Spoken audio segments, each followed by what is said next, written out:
Good morning. It is 7:40 p.m. March 10th. 15 degrees. Hofer El Baton. So today, I will fly back to Thailand, and in the process of getting ready to go and buying tickets and everything,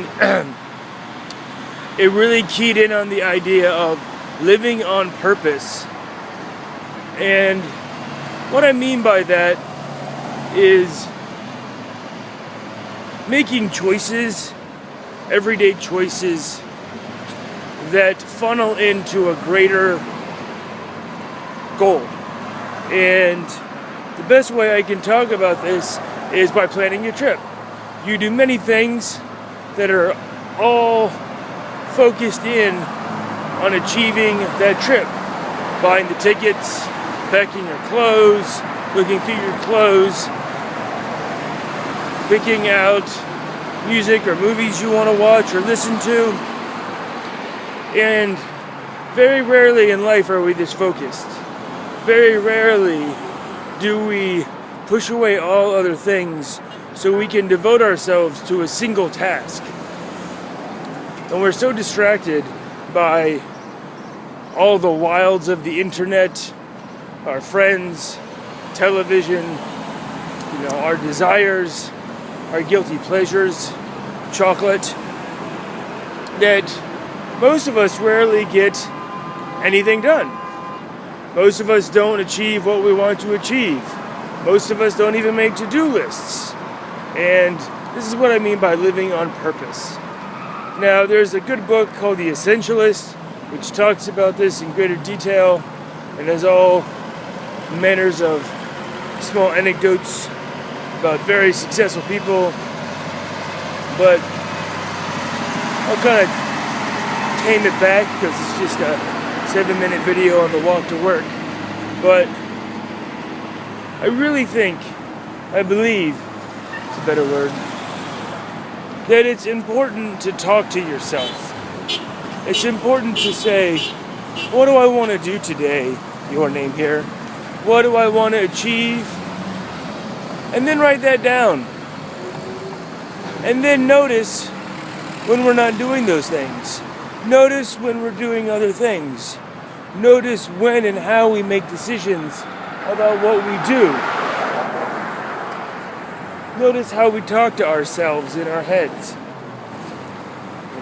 You said you were going to work out, but instead you watched 3 hours of Friends. What's going on there?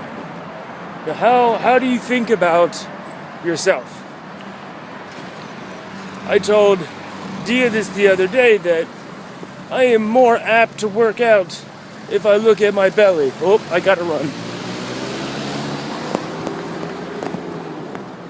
If I see this quote-unquote problem, my cookie jar, then I'm more apt to do something about it.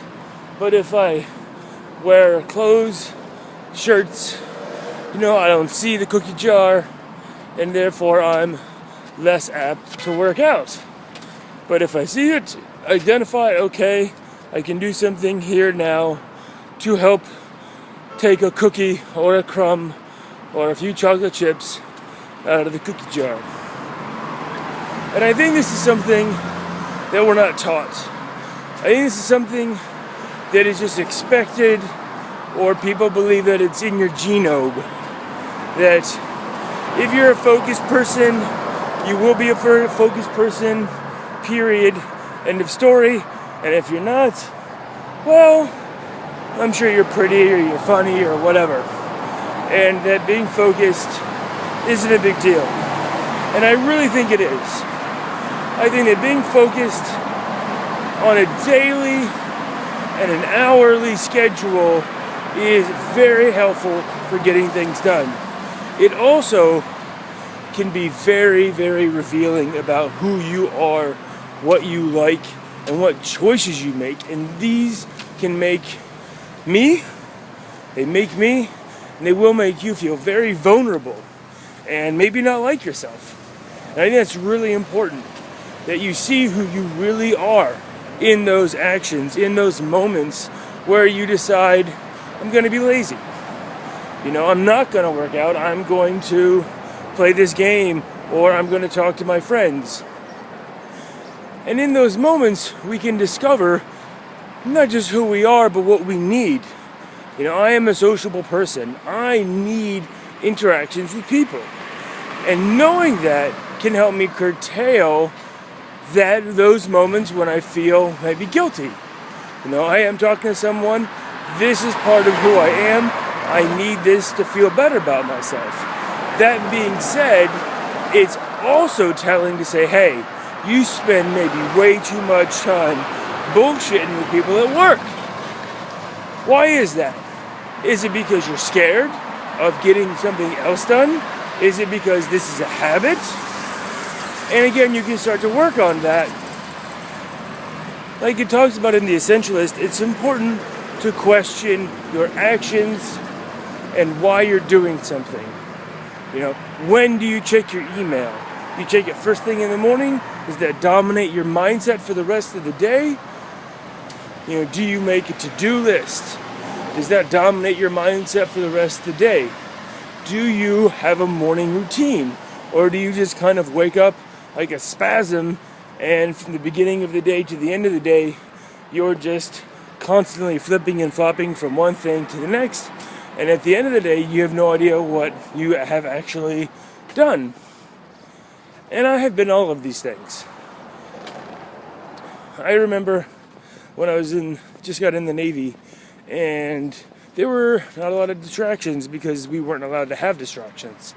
And I was running every day, I was in great shape, and I was reading very often, and I felt great about myself. And sometimes like, why can't I be like that? Well, because I have all these distractions. I'm not as focused. And also, no one's telling me what to do, quote unquote, as an adult. And that's something that we like. We like coaches, we like mentors, we like people helping us out, telling us what to do, when to do it. And that's why or how a to-do list is helpful. It gives us that coaching mechanism, gives us that helpful manner. Every day. The only one that listens. Only one that, well, sometimes I don't even listen to myself. I don't blame you. Yeah. I try to avoid it. Anyway, these sort of things can help keep us focused in our daily lives. And again, we have to take it with a grain of salt that sometimes we're not going to get everything done. And that is, again, a learning experience. Okay, I didn't do these things. Why didn't I do these things? What can I do to help me to do those items in the future? And maybe we need to just ratchet down our expectations of ourselves.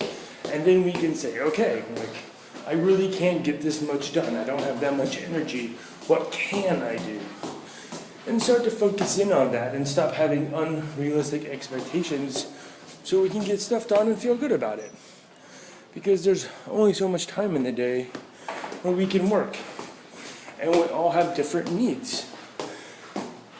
Anyway, I hope this helps in some little way. Have a great day.